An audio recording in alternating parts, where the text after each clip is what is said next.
get right into it here.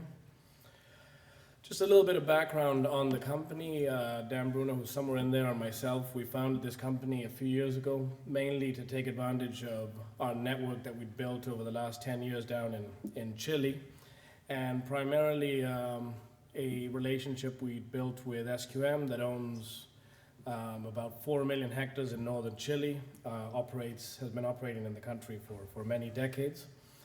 And fast forward a little bit, we managed to option what at the time was 300,000 hectares between the Spence mine, Sierra Gorda mine, Antofagasta Minerals, Centinela Complex, Lomas Vallas, and Mantos Blancos. The attractive part of this property was not only its fabulous location, it covers a lot of the Antofagasta Calama lineament that hosts these porphyry bodies, which are some of the world's largest copper mines, but also that it had been largely unexplored for copper and gold. SQM's main focus is potash, nitrate, and lithium production from the salars and also from the nitrate layers in this area, and have done very, very well focusing on that industry. And as a result, we had the opportunity to go in there and be one of the first people to explore this very attractive piece of land. What we did over the next few years was narrow in on sort of very large areas of interest where we found more advanced indicators of copper porphyry mineralization, stockwork, alteration, geophysical anomalies, geochemical anomalies, and packaged it up into different areas. There were 12, then down to 9, which covered about 100,000 hectares. At that point, we sat down, we had a 10 million market cap, and to drill off what were more targets than we expected, we realized we had to severely dilute the company to raise the $20–30 million that we would need to explore this properly. So we started looking for partners to joint venture, and as it was put, to spend their money developing these assets.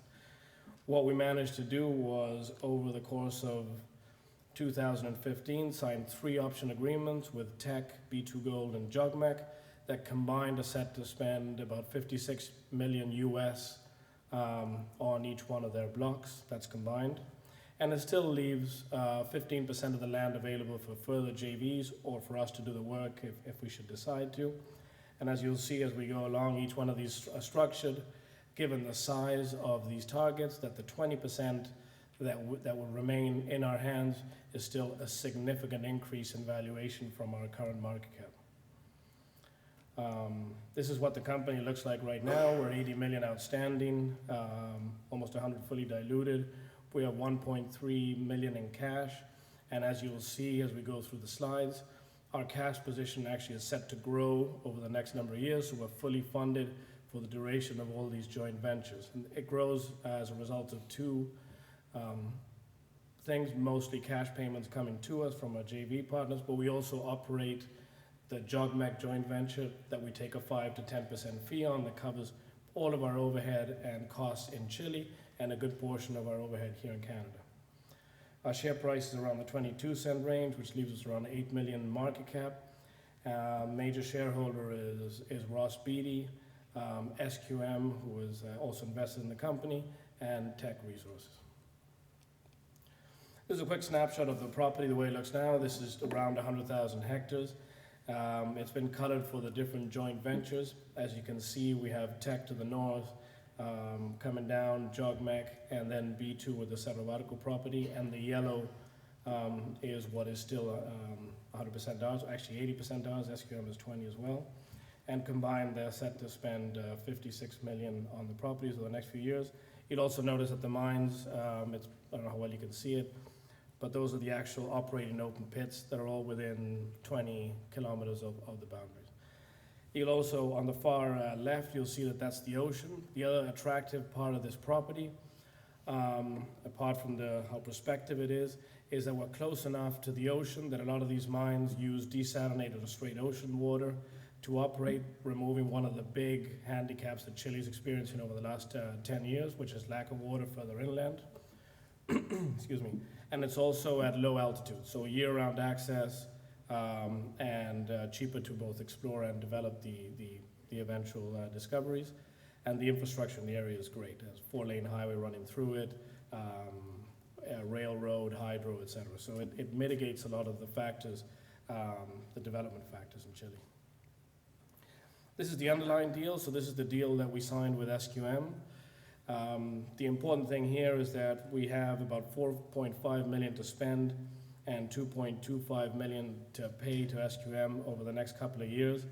And if you fast forward, what we've done is we have, over that same time period, the JV partners are set to spend 14 million, pay 1.3 million to SQM, and 4.6 million to us.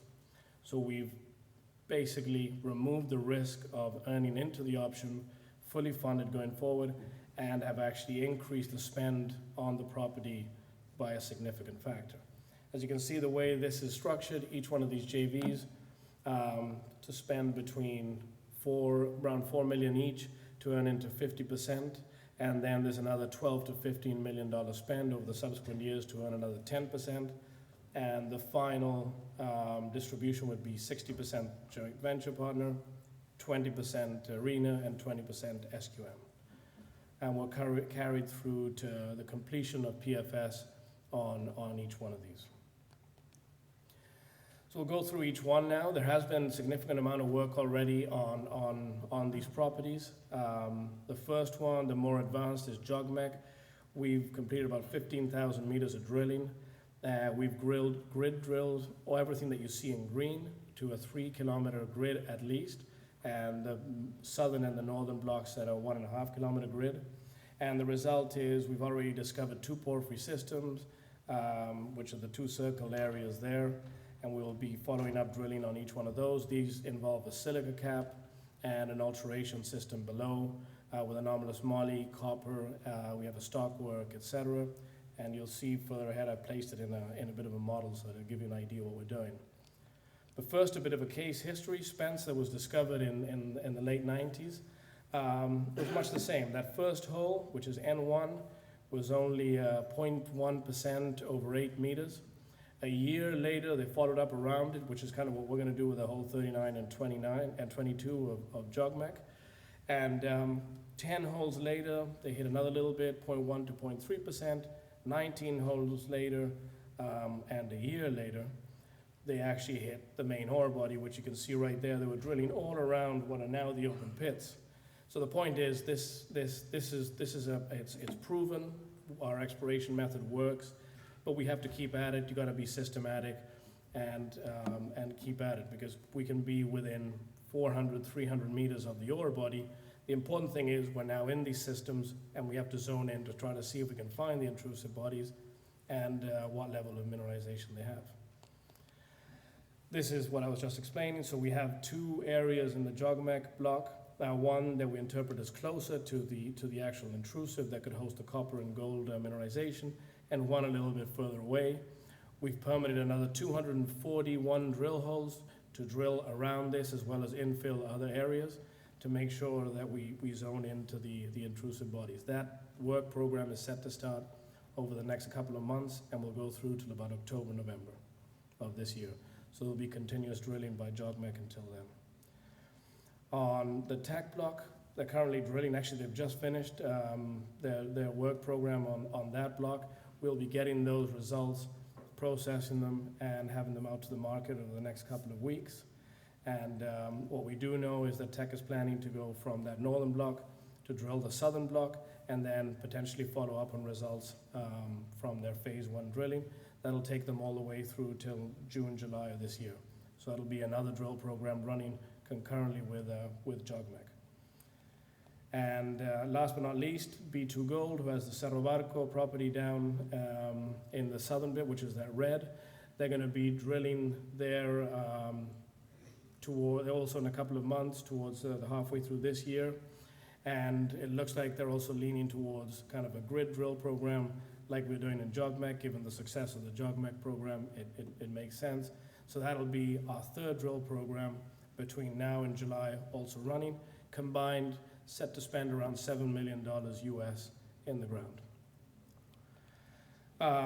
This is just the benefits, or why invest in AN. We've mitigated a lot of the downside. We don't have a financing risk in the sense that we don't have to raise money between now and July of 2017 at a minimum, with huge upside in discovering a porphyry in an area known for some of the world's largest copper porphyry mines.